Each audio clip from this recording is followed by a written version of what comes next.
Sad love story. एक नया मेहमान। स्कूल की बस ट्रैफिक सिग्नल पर खड़ी थी और 6 साल का आयुष समझो ड्राइवर भैया के सर पे। गर्मी का दिन था। एक हाथ में लाल रंग की वाटर बोतल और दूसरे में सफेद रंग का टिफिन बॉक्स। पीछे स्कूल बैग, सफेद पेन से बाहर निकली सफेद शर्ट, बाल बिखरे हुए लेकिन आंखों में चमक। उसने कहा, ड्राइवर भैया जल्दी चलो ना। ड्राइवर ने आयुष की ओर देखा और मुस्कुरा दिया। बच्चा पिछले आधे घंटे में 4 बार ये बात कह चुका था। ड्राइवर ने कहा, कार्टून फिल्म मिस हुई जा रही है क्या? आयुष ने बड़ी गंभीरता से ना का इशारा किया। ड्राइवर ने फिर पूछा, शू आई है क्या? आयुष ने फिर कहा ना। ड्राइवर ने कहा, भूख लगी? हाँ। आयुष ने कहा ना। फिर ऐसी क्या इमरजेंसी है भैया? ड्राइवर ने कहा। ट्रैफिक सिग्नल हरा हुआ गाड़ी चल पड़ी। 10 मिनट में आयुष का बस स्टॉप आ गया। रोज की तरह आया उसे लेने के लिए पहुंची हुई थी। वो घर की ओर चले तो आयुष इतनी तेजी से आगे चलने लगा कि जैसे पता नहीं क्या इमरजेंसी आ गई। 5 मिनट में वो दौड़ता हौंफता अपने 3rd फ्लोर के फ्लैट की सीढ़ियों पर था। घंटी बजाई, लगातार कई बार बजाने लगा। उसकी इस आदत से उसके पापा बड़े परेशान रहते थे। रोज कहते थे, ऑर्केस्ट्रा पार्टी में हो जो यहाँ कीबोर्ड बजा रहे हो। उसकी माँ रागिनी ने दरवाजा खोला। 7 महीने से प्रेग्नेंट थी। आयुष ने बैग सोफे पर डाला, टिफिन बॉक्स और पानी की बोतल अच्छे बच्चे की तरह किचन में रखी और टाई गंदे बच्चे की तरह सोफे पर फेंक दी। फिर माँ से लिपट गया। बोला, बताओ ना, तुम्हारे कारण मैं कितनी जल्दी आया स्कूल से। बताओ ना मम्मी। रागिनी ने कहा, अच्छा आराम से, तुझे बताया ना आजकल मम्मा से ज्यादा चिपकना नहीं है। रागिनी सोफे पर बैठ गई और बगल की मेज पर रखे बड़े से लिफाफे से मेडिकल रिपोर्ट्स निकालने लगी। ये देख, डॉक्टर अंकल ने ये दिया, रागिनी ने कहा और आयुष की छोटी छोटी उंगलियों को अपनी सोनोग्राफी रिपोर्ट पर बनी एक सफेद आकृति के ऊपर फिराने लगी। आयुष को तो जैसे किसी खजाने की झलक मिल गई। उसने कहा, कब? रागिनी ने कहा, 2 महीने बाद 5 जुलाई को। आयुष उठा, अपने हाथ फैलाए और पूरे घर में एरोप्लेन बनकर मंडराने लगा और जोर जोर से गाता जा रहा था, मेरे घर एक काका आने वाला है। रागिनी और उसके पति मोहित के घर में दूसरा बच्चा आने वाला था। वक्त का जोर घटाना गणित करके उन्होंने शादी के 1 महीने बाद जो आने वाली जिंदगी का कैलेंडर बनाया था, उसका हर पन्ना प्लान के मुताबिक पलटता जा रहा था। 2 साल में पहला बच्चा, जब वह 6-7 साल का हो तो दूसरा बच्चा, दोनों के लिए अलग अलग फिक्स डिपॉजिट्स। आयुष की अच्छी परवरिश हो इसके लिए रागिनी ने अपनी बैंक की नौकरी छोड़ दी थी और कई साल से माँ होने की नौकरी, जो अपने आप में फुल टाइम जॉब होती है, बखूबी संभाल रही थी। मोहित एक अच्छी पोजीशन पर था, अच्छी खासी तनख्वाह मिलती थी। साल में एक बार पति पत्नी कहीं न कहीं छुट्टी पर जरूर चले जाते थे और इस बार भी गर्मियों में किसी अच्छे हिल स्टेशन जाने की प्लानिंग चल ही रही थी कि डॉक्टर ने सख्त हिदायत दी कि रागिनी ट्रेवल नहीं कर सकती।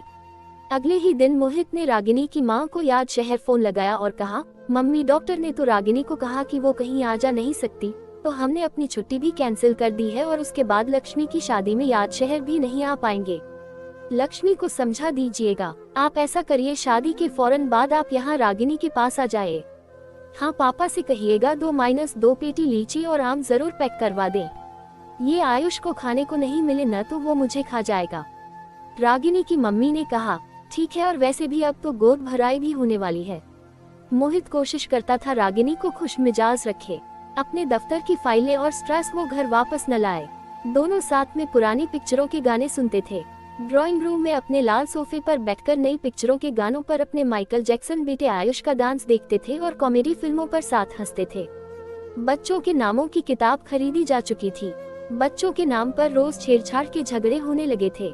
मोहित हर छोटी छोटी चीज के लिए रागिनी का ख्याल रखता था। दफ्तर से फोन करके खैरियत पूछता था। बॉस से बहाने बनाकर जल्दी सड़क लेता था। ऐसा लगता था कि इस बच्चे ने अपना जादू दुनिया में आने के पहले ही चलाना शुरू कर दिया था। जिंदगी की दौड़ भाग में मसरूफ हो चुके मोहित और रागिनी फिर से वही पुराने प्रेमी बनते जा रहे थे। रेलवे स्टेशन पर गाड़ी आने में 20 मिनट की देर थी। स्कूल की छुट्टियों का वक्त था और प्लेटफॉर्म पर बैठने तक की जगह नहीं थी। वैसे मोहित अगर बैठना चाहता भी तो आयुष उसे बैठने नहीं देता। वो रेलवे स्टेशन होश संभालने के बाद पहली बार आया था। बहुत खुश था। उसकी नानी जो आ रही थी। मोहित ने रागिनी की मम्मी से कहा था कि वो फ्लाइट की टिकट भेज रहा था, पर आप तो जानते ही हैं कि इन सब मामलों में माँ बाप बच्चों की सुनते ही कहाँ हैं। ट्रेन आई, नानी उतरी और आयुष तो प्लेटफॉर्म पर ही चालू हो गया। हाथ फैलाकर हवाई जहाज बनकर गाया जा रहा था, मेरे घर एक काका आने वाला है। रास्ते भर नानी से आने वाले बच्चे के बारे में बात करता रहा। ऐसा लग रहा था कि बच्चे की आने की खुशी माँ बाप से ज्यादा आयुष को थी। वो तो इसके अलावा कुछ बात ही करने को तैयार नहीं था। जो उसके घर आता उससे आयुष अपना फेवरेट डिस्कशन शुरू कर देता था और मौका मिलते ही अंदर के कमरे से कागजों का ढेर ले आता था जिसमें उसने कई सारी ड्राइंग बनाई थी। असल में आयुष ने अपने माँ बाप से कह रखा था कि वो आने वाले बेबी का चेहरा गैस करके रोज एक ड्राइंग बनाएगा। नानी हाथ मुंह धोकर उसके लिए लीची छीलने के लिए बैठी ही थी कि आयुष ने कहा, नानी जब बेबी घर आएगा ना और मेरी इतनी सारी ड्राइंग में अपनी फोटो देखेगा तो बहुत हैप्पी हो जाएगा। फिर मैं रोज उसे अपने साथ पार्क में खेलने के लिए ले जाऊंगा और उसको अपनी बॉल दूंगा। अपने साथ स्कूल ले जाऊंगा, बिल्कुल नहीं मारूंगा। ऐसा लगता था जैसे आयुष भाई साहब ही सबसे बड़े अथॉरिटी हैं आने वाले बेबी के ऊपर। रागिनी की माँ ने भी अपनी तैयारियां शुरू कर दी थी। वो बच्चे के लिए ऊन के मोजे बुनने लग गई थी। एक छोटा सा पालना खरीद लिया था और रागिनी के सामने बैठकर धार्मिक ग्रंथ पढ़ने लगी थी, लेकिन आयुष ने पालने को रिजेक्ट कर दिया था। वो मोहित से जिद करके बंक बेड खरीदवा लाया था। कहता था कि वो नीचे वाले बेड पर सोएगा और बेबी ऊपर वाले में। मोहित अक्सर कमरे के एक कोने में बैठा चुपचाप बड़े चाव से आयुष की हरकतों को देखते रहता था और सोचता था कि काश बड़े भी दुनिया को इसी मासूमियत और सरलता से देख पाते जैसे बच्चे देखते हैं। रागिनी की गोद भराई की तैयारियां शुरू हो गई थी। उनकी तरफ गोद भराई बड़ी रस्म मानी जाती थी। प्रेगनेंसी के 7वें 8वें महीने में होती है, जिसमें माँ को ढेर सारे तोहफे और रिश्तेदार दोस्त पड़ोसी आशीर्वाद देने आते हैं। यूं तो मोहित ने उससे कह रखा था कि वो सब कुछ संभाल लेगा, पर रागिनी परफेक्शनिस्ट थी और सच कहूँ तो उसे भरोसा नहीं था कि इतने बड़े फंक्शन को उसका हस्बैंड अकेला ऑर्गेनाइज कर पाएगा। रागिनी ने कहा, मुझे ही कर लेने दो। दिन भर एक सोफे से बिस्तर और बिस्तर से सोफे के बीच पेंडुलम की तरह घूमती ही तो रहती हूँ। मुझे लगता है कि गोद भराई की तैयारियां एक बहाना ही रहा होगा। रिश्तेदारों की उस फौज से बचने के लिए जो धीरे धीरे घर पर धावा बोलने की तैयारियां कर रही थी। मामियां और भाभियां, चाचियां और फूफियां सब आने का मन बना रही थी। इस बीच आयुष का बेबी पूरन जोर शोर से चालू था। अब तो उसके फ्रेंड्स भी बच्चे के बारे में पूछने लग गए थे। आंटी आयुष को बुला दीजिए प्लीज। आंटी बेबी घर कब आने वाला है? बेबी का नाम क्या है? अरे नाम से याद आया कि नाम का महासंग्राम अभी खत्म नहीं हुआ था। अगर लड़का होता तो मोहित ने 3 नाम शॉर्टलिस्ट किए थे, अविरल, आदित्य, हिमांशु। रागिनी ने जवाब में शॉर्टलिस्ट किए थे कुश, मलय, कौस्तुभ। अच्छा अगर लड़की होती तो मोहित ने अपना फाइनल नाम एक ही सोच लिया था, आयशा। और रागिनी का फैसला था कि उनकी बेटी का नाम अदिति होगा। इन 8 नामों की लड़ाई में बेचारा आयुष पिसा जा रहा था। न जाने कितनी बार वो पर्चियां उठा चुका था, न जाने कितनी बार वो आंखें बंद करके बड़ी सी शीट पर कई नामों में से एक नाम पर उंगली रख चुका था, लेकिन हर बार मियां बीवी में कुछ न कुछ आरोप प्रत्यारोप हो जाते थे और फैसला खारिज हो जाता था। ये सब करते करते गोद भराई का दिन भी आ गया। घर रिश्तेदारों से भरा था। औरतें ढोलक मंजीरे पर अपनी धुन में गाने लगी थी। उधर अपने कमरे में रागिनी तैयार हो रही थी। साड़ी नहीं छांट पा रही थी, उलझ रही थी। आखिरकार तैयार होकर ड्राइंग रूम की ओर बढ़ी। मोहित को देखा। खूबसूरत लेकिन बेहद थकी हुई लग रही थी। पिछले कुछ घंटों की किचकिच में उसका ब्लड प्रेशर बढ़ गया था। बेहोश होने लगी। एक दीवार के सहारे खड़ी हो गई। फौरन रागिनी को अस्पताल ले जाने की जरूरत थी, वरना कुछ भी हो सकता था।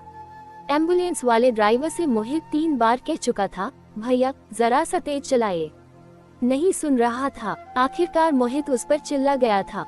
बदहवास था वो। बस आधे घंटे पहले तक सब कुछ ठीक था, जैसे जिंदगी का साफ सुथरा फ्रेम, लेकिन अचानक किस्मत ने उसका शीशा चटका दिया था। रागिनी बेहोश थी और जवाब नहीं दे रही थी।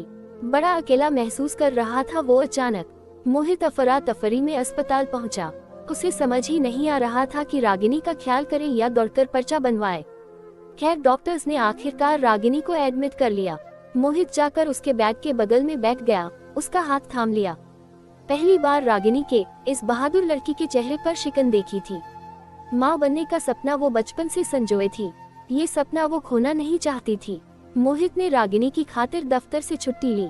दौड़ते हुए सब काम करता रहता था दिन भर, और उधर घर पर माँ एक नन्ही सी जान आयुष का ध्यान बंटा रही थी और प्रार्थना कर रही थी कि उसकी बेटी ठीक हो जाए। लेकिन रागिनी की हालत सुधर ही नहीं रही थी। उम्मीद और नाउम्मीदी के बीच एक दरीचा है और उस दरीचे से मोहित अपनी पत्नी की जिंदगी को देख रहा था। उसने तो सारी जिंदगी का सोचा समझा प्लान तैयार कर लिया था। कब शादी करेगा, कब पहला बच्चा होगा, कब दूसरा, कब उनके लिए फिक्स डिपॉजिट। लेकिन इस सोचे समझे कैलेंडर में एक नया पन्ना कहीं से उड़कर आ गया था। एक दिन डॉक्टर ने कहा, सॉरी, हम डिलीवरी डेट तक वेट नहीं कर सकते हैं, हमें ऑपरेशन करके प्रीमेच्योर डिलीवरी करनी होगी। 2 दिन बाद मरीजों वाली हरी ड्रेस पहनकर रागिनी अपने वार्ड से निकल गई।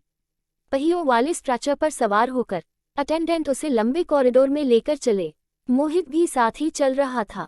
नास्तिक था पर आज किसी अनजाने इष्ट देवता को याद भी कर रहा था। ऑपरेशन थिएटर के बाहर उससे रुकने को कहा गया। मोहित एक बेंच पर बैठ गया और इंतजार करने लगा। बहुत देर हो गई। दूसरे ऑपरेशन थिएटर में सर्जरी खत्म भी हो गई और पेशेंट बाहर भी आ गया। मोहित बेचैन हो रहा था। अचानक डॉक्टर ऑपरेशन के बाद धुले हाथों को पोंछते हुए बाहर आया और कहा, मी मोहित। मोहित अचानक खड़ा हो गया।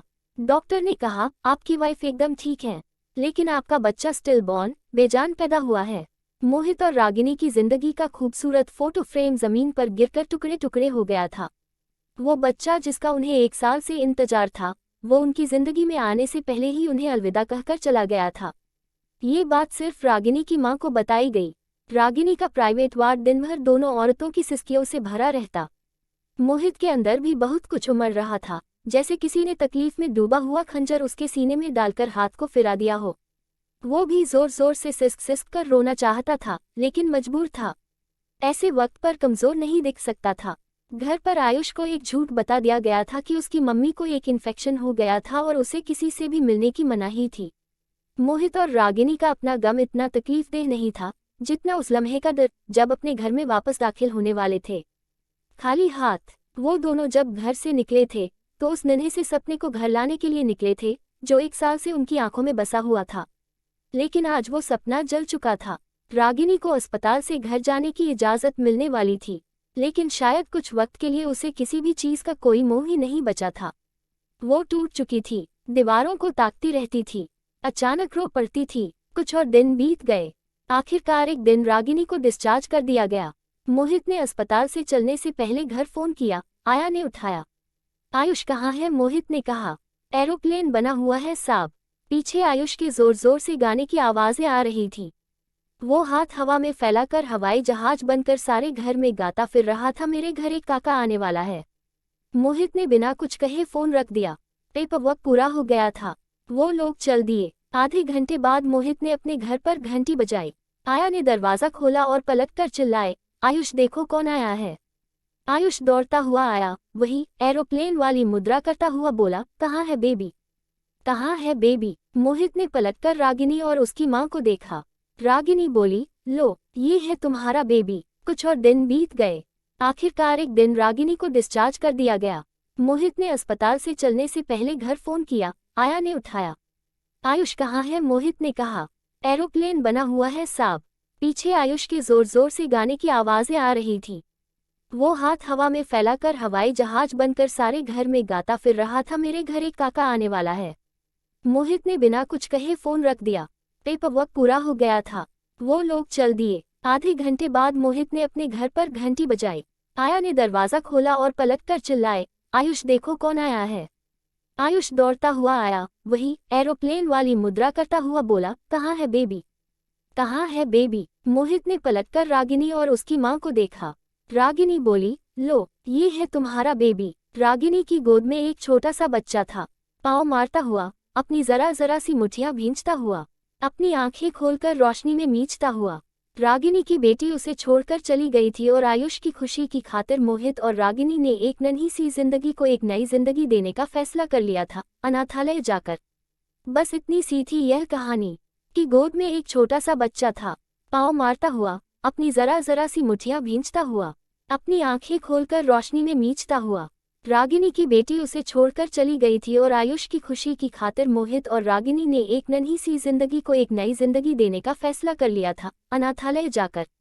बस इतनी सी थी यह कहानी